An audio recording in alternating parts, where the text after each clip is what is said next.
children. Welcome to Social Science online classes.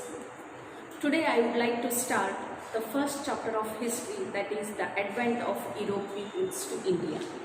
In this chapter, you are going to learn the trade and commerce relationship between India and Europe, the arrival of Europeans to India, the Carnatic Wars and Battle of Plassey, Battle of Buxar, dual government and the British policy of aggression. So at first, let us understand the trade and commerce relationship between India and Europe. There was a trade and commerce relationship between India and Europe since the ancient times. There was a great demand for Indian products or spices in European market. The spices like ginger, cinnamon, pepper and cardamom had a great demand. The Arab merchants would buy these Indian spices and they took them to Constantinople, which was the capital city of Eastern Roman Empire. And the Italian merchants would buy these Indian products and sell them in a European market. Thus, the Constantinople was considered as the center of international trade, and it was also called as the gate of European market. While the Arab merchants gained monopoly over Indian trade and the Italian merchants gained monopoly over the European markets. Thus, the merchants gained lot of profit from the Indian products. Now let us understand how the fall of Constantinople took place. In 1453, the Ottoman Turks captured Constantinople. Thus, what happened? All the routes connecting to the city of Constantinople came under the control of Ottoman Turks. Now these Ottoman Turks started to impose heavy taxes on all the goods which were carried through this route. And now the merchants felt that the trade was not profitable.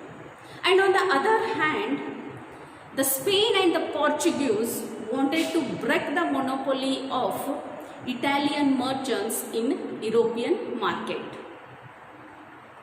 And further, the new inventions like gunpowder, compass, slopes also helped the sailors.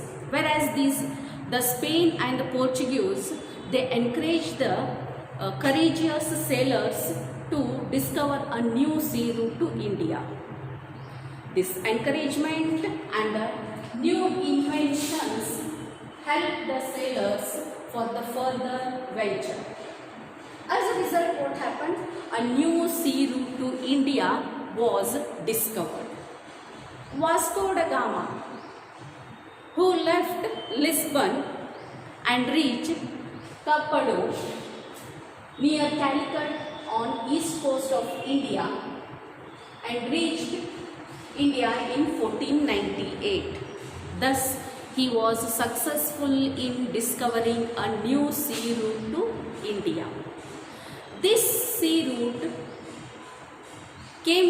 was a trade route between India and Europe for many years.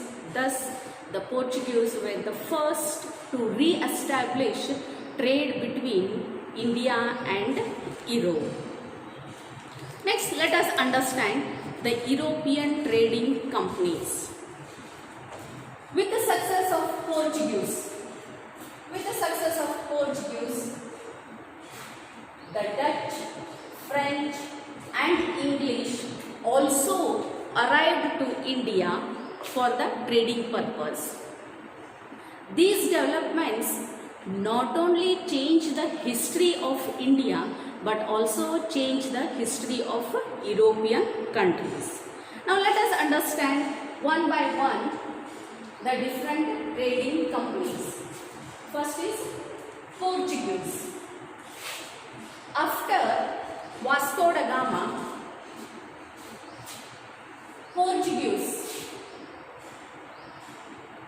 Francisco de Almeida arrived to India as the Viceroy of Portuguese, and he implemented blue water policy in order to have a supremacy over the sea instead of a supremacy over the land. And after Francisco de Almeida, Alfonso de Albuquerque came to India, and he is called as the real founder of Portuguese Empire in India. He waged war with the Sultan of Bijapur in 1540 and won Goa. And later, Goa became the center of Portuguese administration. The Portuguese had absolute monopoly over the Indian trade for almost a century, and their power declined with the arrival of English and French in India. And after Portuguese, the next trading company which arrived in India was the Dutch. The Dutch were from Holland, which is also called as Netherlands. They established United East India Company in 1602 with the intention of doing business with eastern countries, and entered India, Java, Sumatra, Indonesia and spice-rich islands. And they built their first warehouse in Surat, Broj, Kambe, Nagapattanam, Masulipattanam and Chinsar. With this, the Dutch broke the monopoly of Portuguese in India. Later, these Dutch failed to face the competition of French and English, and they limited themselves to the spice-rich islands. Next comes English. In 1600, December 31, Queen Elizabeth issued a royal charter permitting East India Company to trade with eastern countries for 15 years. But usually, the company started its business in 1613. Jahangir, the Mughal emperor, issued a royal permission to the English to build its first factory warehouse in Surat. Later, in 1617, Sir Thomas Roe arrived at the court of Jahangir as a royal ambassador from the court of James I. He took permission from Jahangir to establish factories in the other places of Mughal Empire. And they started the factories in Agra, Ahmedabad and Broj. In 1639, the English took Madras from the king of Chandragiri and established a strong fort named St. George Fort. Later, Charles II, the Prince of England, had received Bombay in the form of dowry during his marriage in 1667. And in 1668, this Prince of England, Charles II, gave Bombay as an annual rent of 10 pounds a year to East India Company in 1668. And in 1690, the English purchased 3 villages, namely Sutanati, Kalikata and Govindapura on the banks of river Hooghly and built Fort William. Later, the city of Calcutta grew around these forts. By 17th century, English established Bombay, Calcutta and Madras as their administrative presidencies. By 18th century, the British made Calcutta as their capital city, and they implemented their own civil and criminal procedure codes in the areas that were under their control. After English, the French, we are going to understand about the French. French East India Company started as a government-owned company in 1664. It started its first factory in the year 1668. Later, they established its factory is in Machilipattanam, Chandranagar, Mahe, Karikallu, Kasim Bazar and Balsore. In 1674, the French took Valikandapuram from a Muslim official and developed it as a major trade center. The center is called as Puducherry or Pondicherry.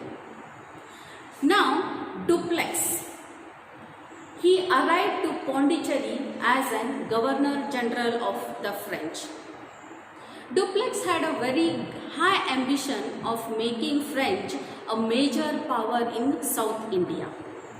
This ambition further led for the Carnatic Wars between the French and the English. Thus, what happened? The competition between the French and the English started in India. Now, let us understand the competition between the French and the English. The Portuguese and the Dutch had already left India because they were unable to face the competition from the French and the English. Both the French and the English wanted to restore their strength and they wanted to show their power, to establish power in India. So, meanwhile what happened? Political changes rose up in Hyderabad and in Carnatic region. Now, both English and French tried to exploit the situation in their favor.